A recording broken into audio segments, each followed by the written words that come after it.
संगठन राष्ट्रिय निजी तथा आवासीय विद्यालय एसोसिएसन नेपाल नेसनल प्यासन कास्कीको आयोजनामा पोखरामा आयोजित दोस्रो वृहत बाल प्रतिभा पहिचान महोत्सव तथा खेलकुद प्रतियोगिता 2082 को उद्घाटन समारोहमा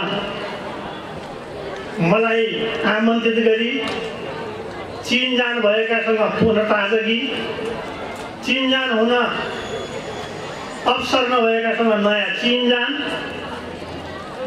यहाँहरूका भनाइ सुन्ने, आफ्ना भनाइ यहाँहरूको बिचमा राख्ने, यो सम्पूर्ण कार्यक्रमको अवलोकन गर्ने मौका दिनुभएकोमा आयोजक प्रति आभार व्यक्त गर्न चाहन्छु।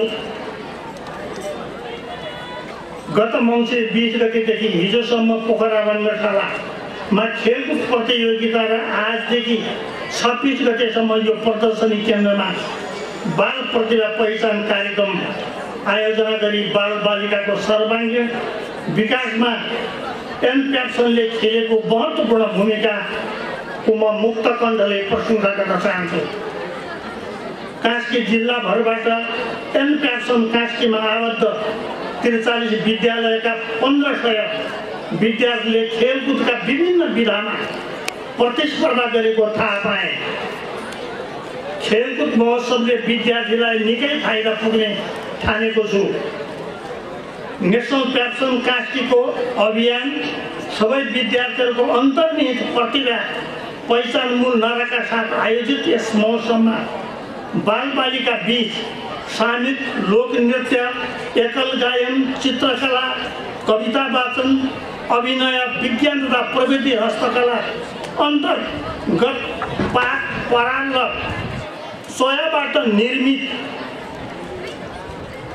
सामग्री, अङ्ग्रेजी व्यक्तित्व कला लगायतका कार्यक्रम सञ्चालन हुने जानकारी पाए। कार्यक्रम सफलताको शुभकामना व्यक्त गर्दछु। प्रत्येक बालबालिकामा अद्वितीय क्षमता, विशेष प्रतिभा हुन्छ। कसैले सङ्गीतमा, कसैले नेतृत्वमा, नृत्यमा, कसैले चित्रकला, कसैले विज्ञान प्रविधि त कसैले नेतृत्व खेलकुदमा आफ्नो क्षमता देखाउन सक्छन्। यी प्रतिभाहरू समयमै पहिचान भई उचित मार्गदर्शन पाउने हो भने उनको आफ्नो परिवारको मात्र नभई राष्ट्रकै भविष्य उज्जवल बनाउन सकिन्छ। आजको समय सृजनात्मक, नवीनता र समस्या समाधान क्षमता भनिएको छ। बाल प्रतिभाहरूलाई सही वातावरण, उत्प्रेरणा, प्रोत्साहन दिएर हुर्काउन सकियो भने उनीहरूले समाजमा अभूतपूर्व योगदान दिन सक्छन्। यसका लागि परिवार, विद्यालय र राष्ट्र तीनै तहबाट समान रूपमा सहयोग आवश्यक छ।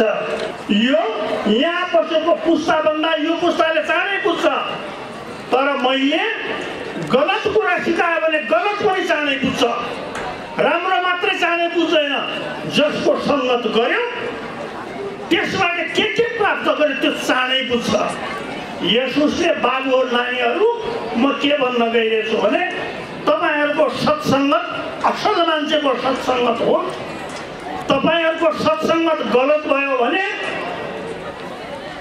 यो पोखरामा गण्डकी प्रदेशको कास्की जिल्लामा मात्रै 96वटा देशका सम्पदाहरू नष्ट भए, 7वटा व्यक्तिका घर नष्ट भए, व्यवसाय नष्ट भयो। त्यो नष्ट गराउने यहीँको मान्छे, टाढाको छैन। किन नष्ट गरायो भने गलत चिजहरू प्रवेश गराउँदै गयो। मेरो राष्ट्रको सम्पत्ति हो भन्नेसम्म बुझेन। मान्छेहरू घरभित्रै जले, कास्कीमा पनि घरभित्र चलेका छन्। यस्तो कुराहरू तपाईँ नानी बाबुहरूले सत्सङ्गत गर्नु हुँदैन। त्यस्तोमा असल सङ्गत गर्नुहोस्। आमा बाबुले खर्च लगाइदिएका छन्, कति सुन्दरसँग पढ्दै हुनुहुन्छ। आफ्नो भविष्य सुन्दर बनाउनुहोस्। आमा बाबुहरूको लगानीलाई सदुपयोग गर्नुहोस्। देश निर्माणमा कुद्नुहोस्। संसार कति धेरै अगाडि गइसक्यो। त्यो संसारको हिनाइमा हाम्रो पनि हिनाइ जान सकिएन भने हाम्रो देशको गति के होला। यसकारण यो जेनजी पुस्ताले उहिले पनि हामीले सुनेका थियौँ, बालबालिकाहरू देशका कर्णधार हुन् अथवा बालबालिकाहरू नै देश निर्माण गर्ने हो। यो आजको जेनजी पुस्ता देश निर्माण गर्ने पुस्ता हो। यस उसले सबै नानी बाबुहरूलाई असल कर्ममा लाग्न, असल कुरा सिक्न, अभिभावकको लगानीलाई सदुपयोग गर्न आग्रह गर्दै आफ्नो भनाइलाई बिच मार्दछु। सबैमा नमस्कार।